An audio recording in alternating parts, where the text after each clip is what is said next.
1,15,000 ধরতে হবে। আমার জানা মতে 1,15,000, ঠিক আছে? আমি যখন ট্রেনিং করছি তখন শুনছি 1,15,000। দরকার নেই, মতান্তরটাই ধরি, ছোটটাই ধরি, 75,000 টাকা। আচ্ছা, এক কোটায় যদি 75,000 শুক্র কিট থাকে, আমার লাগবে কয়টা? যদি 5টা হয়, দুধ আছে তো? হ্যাঁ, সম্ভব?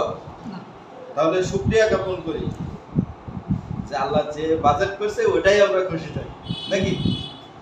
এখন এক কোটায় যদি 75,000 হয়, তাহলে আমরা এইখানে যা দিচ্ছি কৃত্রিম প্রজননের মাধ্যমে আমরা দিচ্ছি কয় কোটা জানো? 7 কোটা। কয় কোটা? 7 কোটা। 7 গুণ 75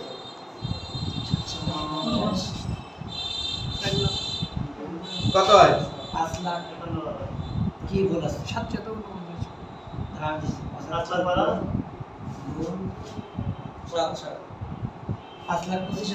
5,25,000 শুক্র কিট দিয়ে একটা কৃত্রিম প্রজনন কর্মী একটা গাভীকে পাল দিল।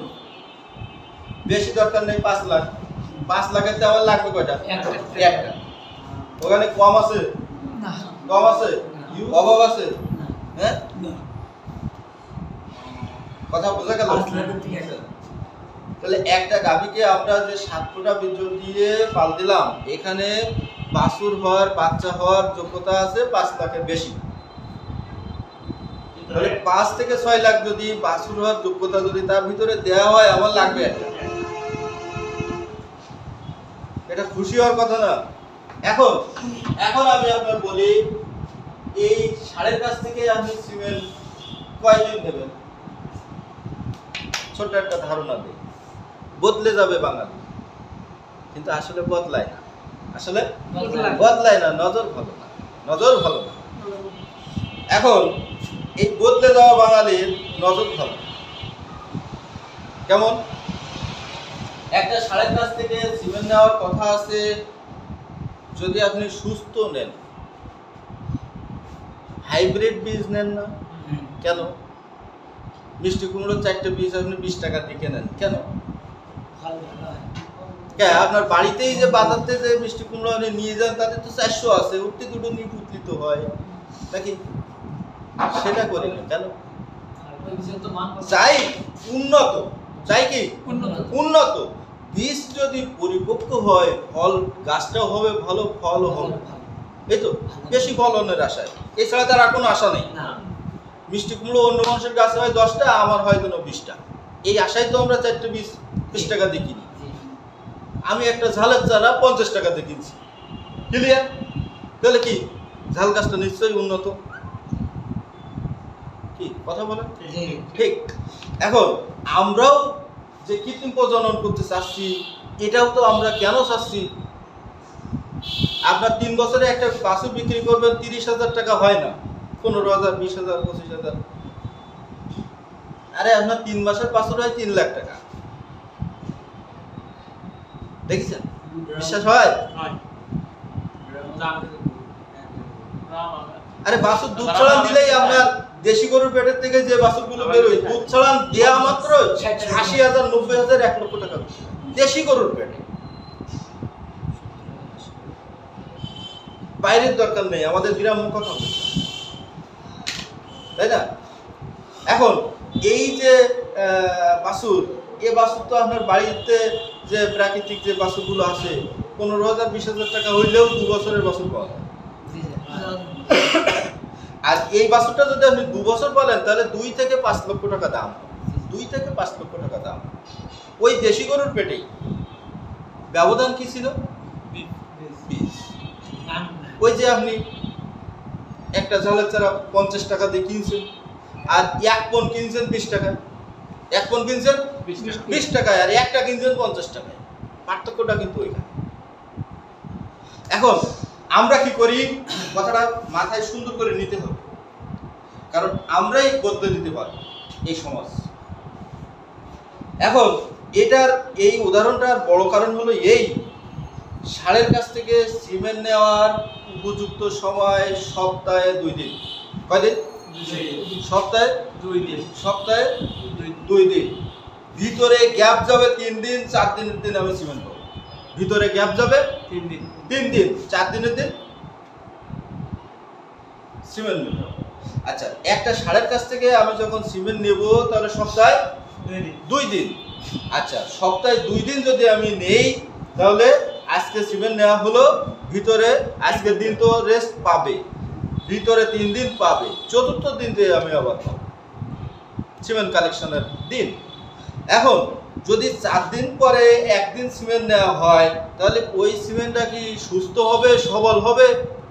সুস্থ হবে। হ্যাঁ হবে। আমার কথা কি বুঝতেছেন? 4 দিন পরে যদি একটা সারের কাছ থেকে সিমেন্ট সংগ্রহ করা হয়, বীজ সংগ্রহ করা হয়, তাহলে সেই বীজটা কি আসলে সুস্থ সবল হবে? না। কেন হবে না? হবে। আচ্ছা, আমি বলি, অবশ্যই। বুঝানোর স্বার্থে বলি, 4 দিন পরে যদি একটা সারের কাছ থেকে কয়বার সিমেন্ট নেওয়া হলো? একবার। তাহলে সপ্তাহে 2 দিন, 8 দিনে 2 দিন, 2 বার। তাহলে মাসে আপনার হলো আর 8 বার। ক্লিয়ার? 8 বার। এখন মাসে একটা সারের কাছ থেকে সিমেন্ট কালেকশন করা হয় 8 বার। আচ্ছা, আমার বাড়ির আশেপাশে আমরা গরু ডাক হইলে কোন বাড়ি নিয়ে যায়? বাড়ি এরিয়া আছে 10 টাকা এবং হ্যাঁ, 10টা বাধা যায় তার বাড়ি। কোন বাড়ি নিয়ে যায়? যাদের বাসায় গাড়ি থাকে। যাদের বাসায় গাড়ি থাকে। আমার এলাকায় এই কাজটা ঋষি মশাইরা করে। ঠিক আছে? তা আমার এলাকার কথা আমি বলি, অন্য এলাকার কথা তো আর আমি বলতে পারবো না। আমার এলাকায় গরু ডাক হইলে ন্যাচারাল ভাবে যারা মনে করে যে ও বীজ দিছি একবার হইলো না, ও প্রথম বকনা এ সমস্যা সে সমস্যা, আমরা প্রথমবার সার দেখাই, এরকম অনেকে মন্তব্য করে না। সব শ্রেণীর মানুষ আছে। তা এখন দেখা যাচ্ছে আমার এলাকায় ঋষি পড়ায় নিয়ে যায়। ক্লিয়ার? আচ্ছা, ঋষি পড়ায় আপনার সার কয়টা? 10টা। 2টা বা 3টা? 10টা সার পুষি 2টা বা 3টা। এখন বেশিরভাগই থাকে 2টা, আর যারা একটু স্বাবলম্বী তারা দেখা গেল যে 3টা রাখে। এখন এই 2টা সকালবেলায় ওই বাড়ি অন্তত 5টা গরু যায়, বা 7টা গরু যায়, বা 10টা গরু যায়, বা 3টি গরু যায়, বা 1টা গরু যায়, যায় কিনা? আচ্ছা, খেয়াল করি। এখন এই ঋষি মশাই কি করবে? ওই যদি 10টা গরু যায় তাহলে এই দুটো সার ওই 10টা গাভী করে উঠতে হবে নাকি? কাজ হোক আর না হোক ওটা লাগবে কিনা? হ্যাঁ, কাজ হোক আর না হোক ওটা লাগবে কিনা? লাগবে। আচ্ছা, তাহলে খেয়াল করি, প্রতিদিন যদি 10টা করে গরু হয়, মাসে 300। প্রতিদিন যদি 10টা গরু হয় তাহলে ওই একটা ষাঁড়ের ওই 10টা গাভীর পিঠে ওটা লাগবে। লাগবে কিনা? লাগবে।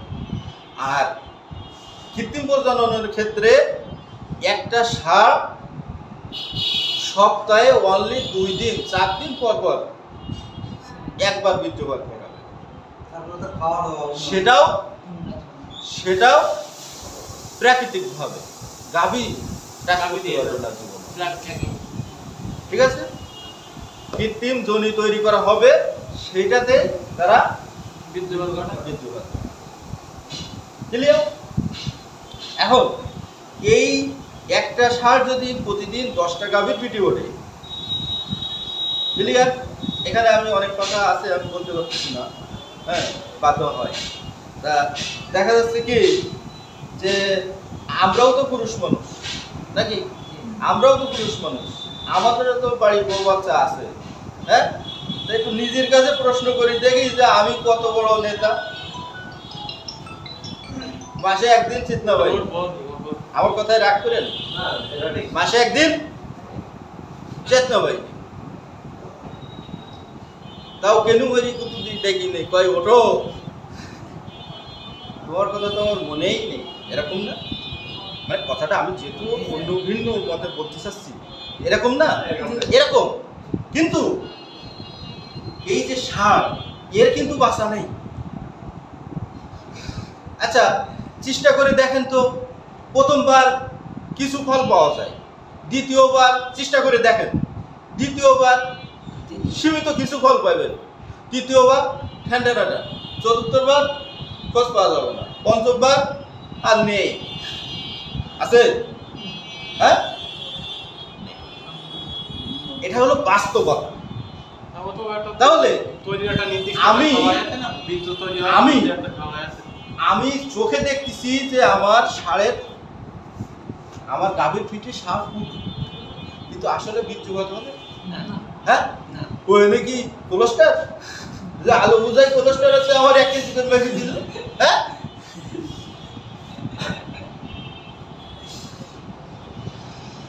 মিনিমাম সময় লাগবে, মিনিমাম সময় লাগবে। তো সময়ের আগেই যদি আমি চাই দেবে। এই যে গত 1 মাস কারেন্টের খুব সমস্যা, ঝড় বৃষ্টির সময় খুব সমস্যা, আর আমাদের লাইনে কাজ করতেছে আরো সমস্যা। এখন যে আমি ফ্রিজের দোকানদারের যদি বলি যে ভাই আমি 300 টাকার আইসক্রিম নেবো, খুলে দাও, দেবে না। আমি এখন যে 5 টাকার আইসক্রিম চান আপনার দেবেন। এখন বিষয়টা হলো এই যে আপনি অতিরিক্ত চাইলে তো আপনার দিবে না, দেবে। আপনি চোখে দেখেছেন যে আমার গরু পাল দিয়ে নিয়ে আসলাম। আচ্ছা, ঋষি মশাই আপনারা খুশি করার জন্য ওই সারটারে বিভিন্ন পলিসিতে ব্যবহার করে, ওর কথায় ও চলে। পশু পাখি মানুষের কথায় চলে না? চলে। আরে বনের হাতির বলে বল খেলো, ও বল খেলে কিনা? হ্যাঁ, আপনি দেখেছেন খেলা? হ্যাঁ, কাজের কাজ ঠ্যান ঠ্যান। তাহলে আপনি সপ্তাহে 2 দিন সিমেন্ট নিলে আপনার মন খুশি হয় না, আপনার সিমেন্ট নিতে হবে সপ্তাহে প্রতিদিন 10টা। সপ্তাহে 70 বার। প্রথমবার যদি কিছু ফল আপনি পেয়ে থাকেন 1 2 যদি কিছু ফল সে পেয়ে থাকে পাবে, আর বাকিগুলো ঠ্যান ঠ্যান। এরাই আবার ফিরে এসে কি বলে, ও ডাক্তার ভাই তোমার কথা শুনি গেলাম বেশি বাড়ি, তা 3-4 বার মিস হয়ে গেল, 3-4 বার মিস হয়ে গেল, এখন কি করবো? তখন আমরা কি বলি যে ভাই ওর একটু কিডনির ওষুধ দিয়ে দেন, আর এই একটু ব্যবহার করেন, সামনের বোনের ডাক্তার, বা সামনের বোনের ডাক্তার ডিরেক্টর ক্লিয়ার। আচ্ছা, ওইখানে কি ওই শুক্রফিটটা কি সুস্থ হওয়ার সুযোগ পায়? হ্যাঁ, আচ্ছা, এখন আপনার সকাল থেকে সন্ধ্যা পর্যন্ত তো ওর কোনো বিরামই নেই, বিরাম নেই। এখন এই যদি আপনি মনে করেন যে আমি আমার একটা ছাগল বা একটা গরু যদি আমি ঋষিবাড়ি নেই, তাহলে আমি কোন সময়তে নেব? সাধারণ একটা হিসাব, কোন সময়তে আমি নেব? তাহলে আমার চিন্তা করতে হবে এই যে গরু তো আবার 12 ঘন্টা তাহলে আপনার হিসাব করতে হবে এই, যদি সন্ধ্যা রাত্রি বা বিকাল বেলায় যদি আপনার গরুটা ডাক হয়, সন্ধ্যা রাত্রি বা বিকাল বেলায় যদি আপনার গরুটা ডাক হয়, তাহলে আপনি ফার্স্ট টাইম মানে সর্বপ্রথম আপনার সিরিয়াল থাকবে, ঠিক আছে? তাহলে আপনি কিছু ফলাফল আশা করতে পারেন। বাট কারণ কি, আপাতত তো 12 ঘন্টা একটা রেস্ট পায় সে, সেই সুবাদে যদি আপনি কিছু লাভ পান, 3-4 ঘন্টা বাসে বুঝা গেছে কথা? ওই 12 ঘন্টাতে যদি আপনি কিছু লাভ পান। এখন এইটা যদি আমরা এই যে ধারণাটা পাইলাম, আসলে বাড়ির দিক থেকে একটু চিন্তা করে দেখেন তো যে আসলে আমরা কি করি। হ্যাঁ, এই ধারণা যদি আমরা সাধারণ মানুষের নিতে পারি, তাহলে তারা আসলে কি ভালো বলবে না? তারা তো এটা জানে না, তাদের তো এটা জানাইতে হবে। এটা যখনই তারা জানবে, তখনই না তারা কৃত্রিম প্রজননের দিকে ধাবিত হবে, তাই না? তারা তো শুধু লাভ চায়, তারা লস চায় না। তারা তো লাভ চায়, খেয়াল করি, তারা তো লাভ চায়, তারা তো লস চায় না।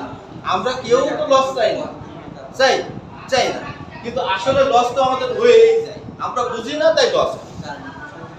প্রক্রিয়া যদি আমরা বুঝতাম তাহলে লস হওয়ার কোনো অপশন নেই, কিন্তু না বোঝার কারণেই কিন্তু লস। এখন আমরা এই যে যেটুকু আমরা জানলাম বা শিখলাম, এর থেকে আমাদের যারা ডাক্তার হিসাবে ডাকে যারা আমাদের খামারি হবে, তাই না, যারা আমাদের বন্ধু হবে, যারা আমার প্রতিবেশী হবে, আমার নিজেরই বাড়িতে গরু আছে, ছাগল আছে, আছে না, আমরা তাদেরকে কি এই কথাটুকু বলতে পারবো না? জি স্যার। আচ্ছা, ছাগলের ডাকের সময়টা কত? হয়নি, শুরু থেকে 36 ঘন্টা। কয় ঘন্টা? ছাগল ভেড়া 36 ঘন্টা। এই শুরু থেকে 36 ঘন্টা যখনই হবে, 30 ঘন্টা পর 30 ঘন্টা পর ছাগল ভেড়া কয় ঘন্টা পরে নিয়ে যাবে? 30 ঘন্টা পরে। যদি ছাগল ভেড়া কৃত্রিম প্রজনন করা হয় তবে 30 ঘন্টা পরে, 30 ঘন্টার আগে না। ডাক শুরু করবে 30 ঘন্টা পরে তার ব্যবস্থা নিতে হবে। তার আগে মোট ডাক 36 ঘন্টা, 1 থেকে 30 এর ভিতরে বীজ দিতে হবে। 30 ঘন্টা পার করে। আর 30 ঘন্টা পরে দেবে। হ্যাঁ, গরু 12 ঘন্টা। ঠিক আছে। এখন আমরা এখান থেকে যেটুকু শিখলাম সার সম্পর্কে, হ্যাঁ একই, মহিষ গরু একই। আমরা সার সম্পর্কে যেটুকু জানলাম, জরায়ু সম্পর্কে যেটুকু জানলাম, হ্যাঁ, তারপরে কৃত্রিম প্রজনন সম্পর্কে কিছু জানলাম। স্যার কৃত্রিম প্রজননের সিমেন্টটা অ্যাক্টিভ হিটে স্যার কত তাপমাত্রা লাগে স্যার? 37 থেকে 38। এখন এই সিমেন্টের সম্পর্কে অনেক কিছু জানলাম। কত তাপমাত্রায় থাকে, কোন তাপমাত্রায়? বীজ দেব, active করার জন্য। active করার জন্য। ওইটা হলো 37 ডিগ্রিতে ফারেনহাইট হয়। ওইটার একটা নাম নেই। মানে 100 ডিগ্রি। খেয়াল করি। জি স্যার।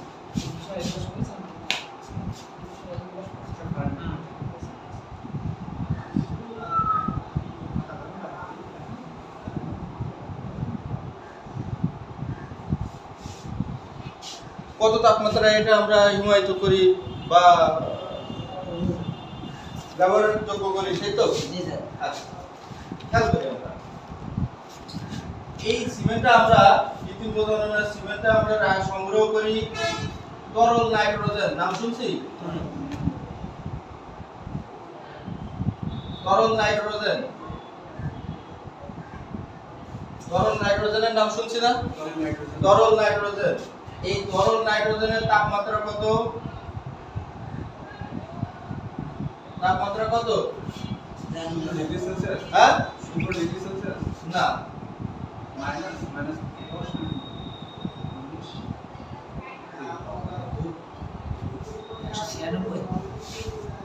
ফ্রিজের তাপমাত্রা কত? ফ্রিজ দেখা ভাই। সর্বোচ্চ -5.6। কত? -5.6। এটা হলো ফ্রিজ। কথা বুঝা গেল? -5.6 মানে সাথে সাথে বরফ, তাই না? আর এটা তাপমাত্রা কত? -196। এইটার ভিতরে যা রাখা হবে হাতের লেখা, ক্লিয়ার, কলমের কালি, হাতের লেখা, যা লেখা হবে ওইটা ওর ভিতরে ডুবাই রাখলে একটা অক্ষম থাকবে। যে অবস্থায় আছে ওই অবস্থায় থাকবে। ওর থেকে কানা করিও এদিকে খসবে। ঠিক আছে? এখন এইটার ভিতরে আমরা এই সিমেন্টারে এখন এটা ব্যবহার করতে হলে কিভাবে করতে হবে? ব্যবহার, পরিবহন, এটার জন্য আছে নাইট্রোজেন ক্যান। নাইট্রোজেন ক্যান, কেউ বলে ক্রায়ো ক্যান। ঠিক আছে? ওর আরেকটা ভালো নাম আছে কি? ক্রায়ো ক্যান, মানে ক্যারি, বহন। যেটা ফ্রি থাকে। ঠিক আছে? এটা হলো নাইট্রোজেন ক্যান বলি বা ক্রায়ো ক্যান বলি। ক্যান হ্যাঁ। এখন এইটাতে আমরা পরিবহন যোগ্য ব্যবহারের জন্য। আর ওর ভিতরে আমরা দিয়ে রাখি তরল নাইট্রোজেন। এই তরল নাইট্রোজেন এত একটা ভালো জিনিস, আবার যদি ঢালার সময় একটু হাতে লাগে, পায়ে লাগে, সেখানে কিন্তু পুড়ে যায়। ক্লিয়ার? সেখানে কিন্তু পুড়ে যায়। পুড়ে যায়। আর এই পোড়াটা অধিক সময় চলে, অধিক সময় জল। চলে। ঠিক আছে, সাবধানেই করতে হবে। ঠিক আছে। আচ্ছা, কিছু প্রজনন আছে আপনার এই, যে দেশি গরু আর আজকাল ওই জার্সি গরু কি একই পরিমাণে দেওয়া লাগে নাকি? এখন এটা -196°C তাপমাত্রায় আমরা হিমায়িত করে রাখি।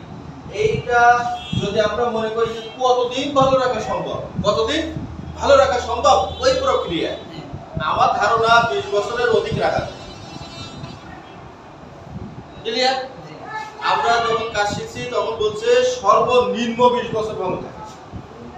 গ্যাস চেঞ্জ করতে হবে? হ্যাঁ, ওটা তো বাধ্যতামূলক। কতদিন পর আমরা বড় ক্যান থেকে ছোট ক্যানে নাইট্রোজেন ঢালি সপ্তাহে 2 বার। কয়বার? সপ্তাহে দুইবার। সপ্তাহে 2 বার। এইভাবে যদি আপনি নাইট্রোজেন দিয়ে ওরে সংরক্ষণ করতে পারেন 20 বছর কোনো সমস্যা নেই। ঠিক আছে? আচ্ছা, এখন এইটা থেকে যখন আমরা সিমেন্টটা তুলে নেব, জি স্যার। কত প্রমাণ দাও? এই তুলে নিয়ে আমরা এটা তো 196 তে না, না। ঠান্ডা আছে, ঠান্ডা আছে। এটা ব্যবহারযোগ্য করতে হবে। জি স্যার। এখন ব্যবহারযোগ্য যখন আমরা করব তখন একটা পাত্র লাগবে, এতে পানি লাগবে। গরম পানি। এই পানিটা আমরা থার্মোমিটার আছে না, আছে।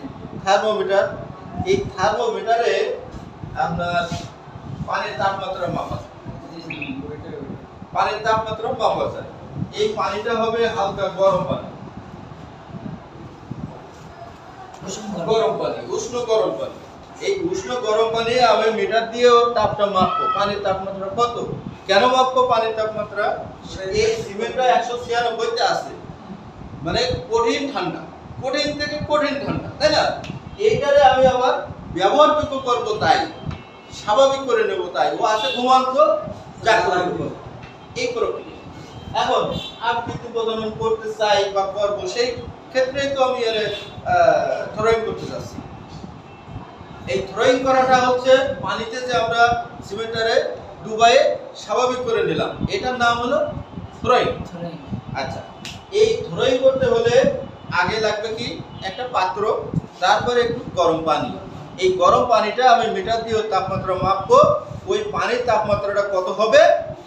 37 অথবা 38°C। 37 অথবা 38, 37.5 হলে ভালো হয়, এটা আমার মত। হ্যাঁ, এখন পানি মেপে নিলাম।